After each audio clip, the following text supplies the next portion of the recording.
श्री कृष्ण कहते हैं कि जो बीत गया सो बीत गया। यदि हमसे कोई गलत कार्य हो गया है तो सिर्फ उसी की चिंता में नहीं उलझना चाहिए, बल्कि वर्तमान को सुधार कर अपने भविष्य को भी संवारना चाहिए।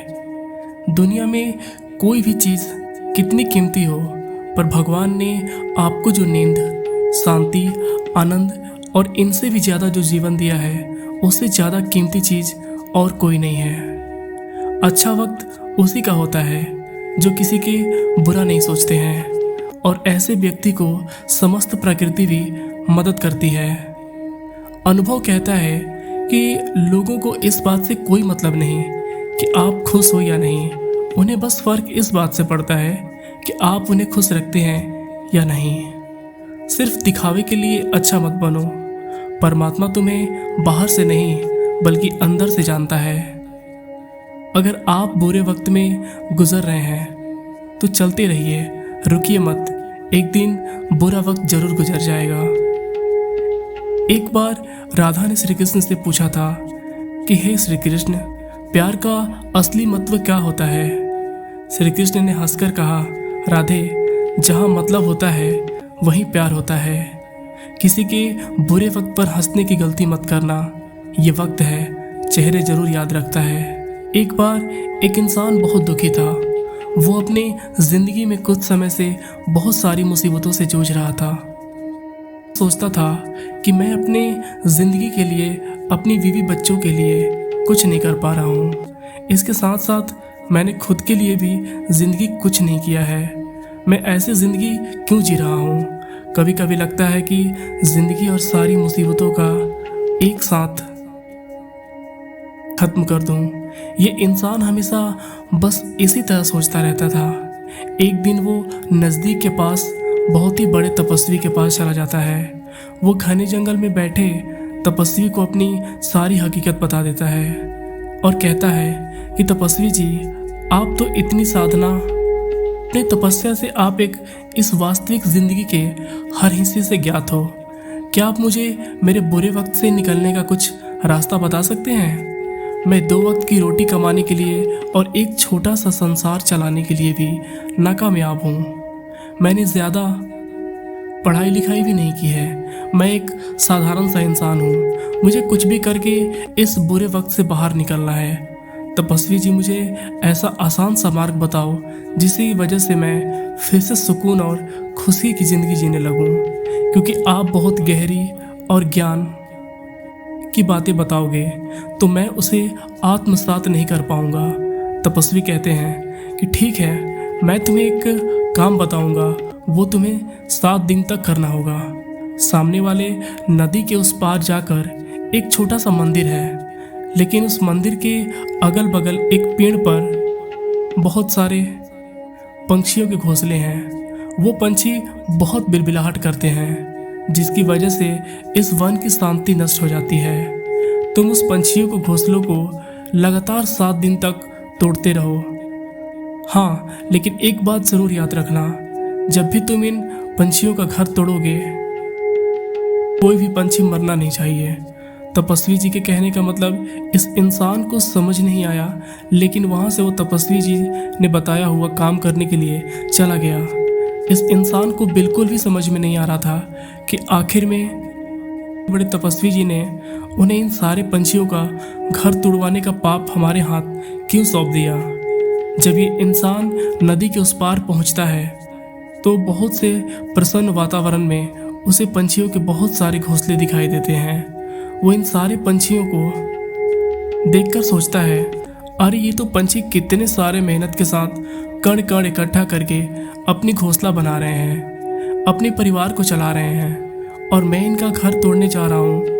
लेकिन फिर उसने तपस्वी जी की बात याद करके सारे घोंसलों को तोड़ना शुरू कर दिया।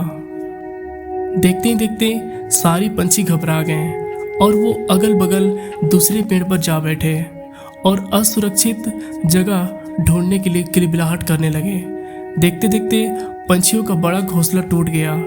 ये इंसान उन सारे घोंसलों को छोड़कर अपने घर लौटने के लिए निकला। इस इंसान का मन बहुत दुखी था और वो बहुत उदास नजर आ रहा था। रात में लेटे लेटे वो सोचने लगा कि मैंने तो पंछियों का घोंसला तोड़ दिया, आज उनका पूरा घर टूट गया। जो काम तपस्वी जी ने बताया था वो काम तो पूरा कर चुका हूँ, अभी वापस जाने से क्या फ़ायदा होगा। दूसरे दिन सुबह यह इंसान फिर से एक बार इन पक्षियों के घोंसले तोड़ने के लिए नदी पार करके चला गया। उसने देखा तो वहाँ इन पंछियों ने फिर से कण कण इकट्ठा करके अपने घोंसले को बनाने की शुरुआत कर दी। ये दृश्य देखकर उस इंसान के मन में आया, अरे मैंने तो कल इन पंछियों का घोंसला तोड़ दिया था और आज ये छोटी छोटी चीज़ों को इकट्ठा करके अपना घर बनाने में लगे हैं। ये तो कितने मूर्ख हैं। ये देखकर उसको थोड़ा अजीब लगा और वो हंसने लगा। फिर वो तपस्वी जी के बात याद करके उन पक्षियों का घोंसला तोड़ने के लिए लगता है। देखते देखते फिर सारे पंछी पहले जैसे जान बचाने के लिए इधर उधर उड़ने लगते हैं। फिर इस मनुष्य ने लौटने से पहले इन पंछियों को टूटे हुए घोंसले पर ठंडा पानी डाल दिया, जो ये पंछी फिर से एक बार ये घोंसला बना ना पाए। फिर वो अपने घर लौट गया और रात बिस्तर में लेटे लेटे सोचने लगा, तपस्वी जी के कहने पर मैंने तो इन पंछियों का घर दोबारा तोड़ दिया, तो बहुत गलत काम किया मैंने। क्या सच में तपस्वी जी हैं या नकली हैं, या फिर कोई गलत इंसान है जिसे सिद्धि न प्राप्त हुई हो और मुझे बेवकूफ़ बना रहे हो। जाने दो, मैं पहले उन्हें बताया हुआ काम पूरा करता हूँ और उसके बाद देखता हूँ कि सब कुछ पता चल जाएगा। तीसरे दिन सुबह सुबह ये इंसान उठकर नदी के पार फिर से जाता है, उन पंछियों के घोंसले की ओर चला जाता है और देखते देखते वहाँ पर उस इंसान की घोंसला नज़र नहीं आता और न पंछी नज़र आते हैं। वो सोचता है कि अभी तो पंछी यहाँ से चले गए हैं, तो अभी मेरे वापस इसी जगह आने का कोई फ़ायदा नहीं। उन तपस्वी के पास चला जाऊँगा और उनको बताऊँगा कि इंसान सिर्फ मुड़कर नदी पार करके तपस्वी की ओर जाने निकलता ही है, तभी उसको वहाँ पर एक नया और बड़ा घोंसला दिखने मिलता है जो इन पंछियों ने बनाया हुआ होता है। यानी ये पंछी अपने नए घोंसले को बनाकर वहाँ पर वापस कर रहे थे। ये देखकर इंसान सोचता है कि शायद तपस्वी जी को पता था कि ये पंछी अपना एक घोंसला बदलकर दूसरी जगह घोंसला बनाकर रहने लगते हैं, इसलिए उन्होंने मुझे इन पंछियों का घोंसला तोड़ने के लिए कहा। लेकिन इस सारे दृश्य को देखकर ये इंसान कमज़ोर पड़ गया था, क्योंकि ये इंसान भी पहले से ही वक्त का मारा हुआ था। उसको लग रहा था कि शायद हमने इन पंछियों को मदद करना चाहिए था। इसके अलावा हम तो इन पंछियों का घर तोड़ रहे हैं। वो इंसान तपस्वी जी ने बताते हुए काम को बस निभा रहा था। फिर से वो एक बार इन पंछियों का नया घोंसला तोड़ देता है और वापस लौटने के लिए निकलता है। जब वो अपने घर पर वापस लौटने के लिए निकला, वो इस बार पहले से ज़्यादा दुखी था। वो सोने से पहले फिर से सोचने लगा कि मैं कितना बुरा इंसान हूँ, शायद मैं शैतान बन गया हूँ। मैं इन पंछियों को उनका नया घर तक बसने नहीं दे रहा हूँ।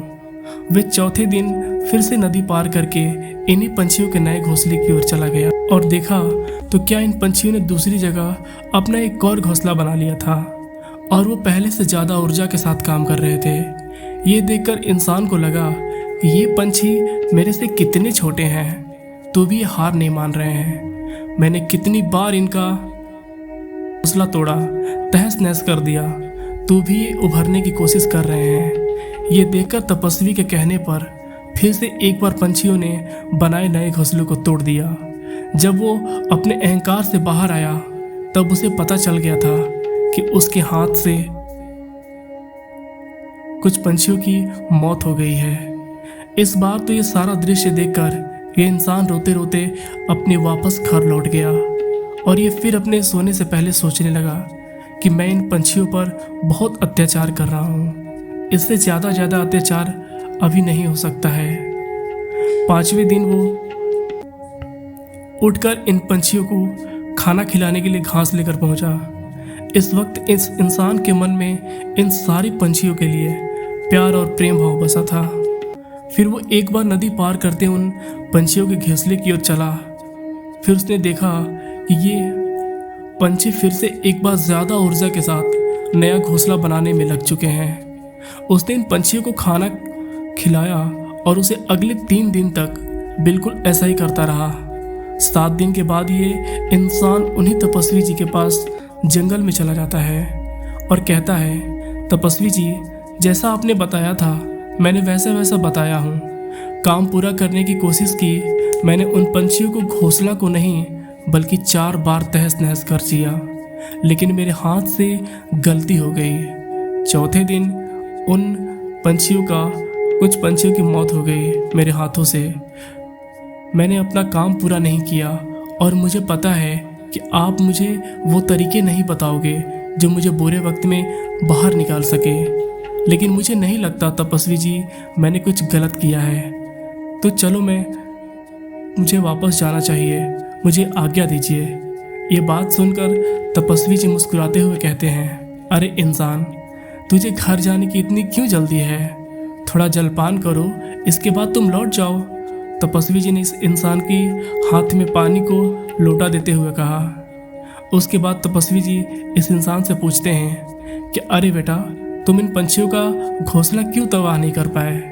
तब इंसान ने सारी हकीकत बताते हुए जवाब दिया कि तपस्वी जी, मैंने एक बार नहीं बल्कि 4 बार उन पंछियों का घोंसला तोड़ने की कोशिश किया, लेकिन वो नई जगह पर अपना घोंसला बना ले रहे थे बार बार। तपस्वी जी कहते हैं, अरे इंसान, तुम उन पंछियों से कितने विशालकाय हो। जरूर उन पंछियों से ज़्यादा शक्ति तुम्हारे पास है, लेकिन तुम उनका घर आखिर तोड़ नहीं पाए। मैंने तुमको उन पंछियों का घर तोड़ने के लिए नहीं भेजा था, बल्कि तुम्हें सीखने के लिए भेजा था। तुम्हें ज़रूर इन चीज़ों से कुछ सीख मिली है। तुम्हारे लिए पहली सीख ये है कि जब तुमने पंछियों का घोंसला कितने बार भी तबाह करने की कोशिश की, लेकिन वो पंछी तुम्हारी कृति से टूटे, बल्कि वो फिर से उभर कर नया घोंसला बनाने की कोशिश कर रहे थे। जीवन ऐसे ही कार्यशीलता का नाम है। जीवन ही कर्मशीलता का अर्थ है। इतने छोटे पंछी हर रोज टूटकर भी हार नहीं मानते हैं, तो हर दिन और कई ऊर्जा के साथ अपना घोंसला बना लेते हैं कहीं और। लेकिन हम इंसान 1-2 बार ही दुख मिलने पर टूट जाते हैं, हार जाते हैं। इतना ही क्या, हमें कुछ इंसान दुख मिलने पर, हार मिलने पर जीवन को ही खत्म कर देते हैं। जीवन इतना भी कठिन नहीं है जितना हम सोचते हैं। सच में जीवन कर्म का नाम होता है। जीवन शीलता का दूसरा नाम है और मृत्यु अंतिम सत्य। इसलिए नौजवान, तुम मृत्यु आने से पहले बस कर्म करो, बाद में ये परम विश्राम को जाना ही जाना है। अभी तुम इन छोटे पंछियों को सीख ली होगी। तुमने देखा वो पंछी आकार से जरूर छोटे हैं, लेकिन वो मन से बहुत बड़े थे। वो विशालकाय थे, लेकिन उनका मन तुम्हारे मन से बड़ा था। बस प्रयास करना ही तुम्हारे हाथ में होता है, और जीवन में हर वक्त प्रयास करना ही चाहिए। जो हर बार प्रयास करता है उसे सामने प्रकृति भी घुटने टेक देती है। इस तरह ये दुखी इंसान सुखी इंसान में बदल गया था। दोस्तों, हम आशा करते हैं